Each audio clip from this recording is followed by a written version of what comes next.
Suzanne, thanks so much for coming on. So why Thanks does no for one having ever me, ask Tucker. that question if this liberation movement, which has been pretty transformative, I would say, of the country, is worth doing in the first place? You would think we'd know that women were happier. Are they happier?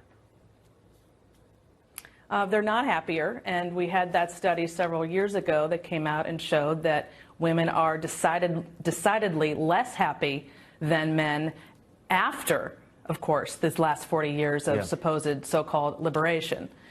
And that drumbeat, that constant drumbeat of feminism, feminist lies, which is what this article that I wrote was about, is absolutely having an enormous impact on our culture and on women, and specifically on their relationships with men and our ability to build happy families. Yeah, well, it's certainly noticeable.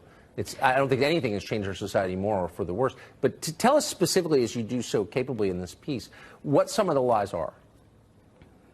Okay, so there's actually more than four, to be honest with you, but those four that I named there were the ones that were the biggest ones that came to my mind, which is, number one, that women don't need men, and that's, of course, espoused left and right in all kinds of ways throughout the media.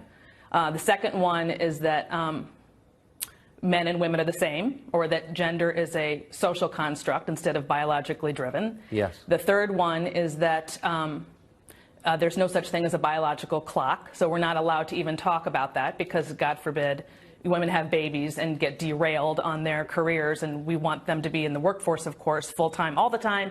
And if you step out and have babies, that's going to ruin the feminist agenda, so we don't like to talk about that. And then the fourth one is that a career is more meaningful than marriage and children. So those are the four that I focused on in that article. So what you're describing is a movement that is at war with nature, is at war with physical reality, with biology itself. What does that say? It sounds almost like a kind of delusion.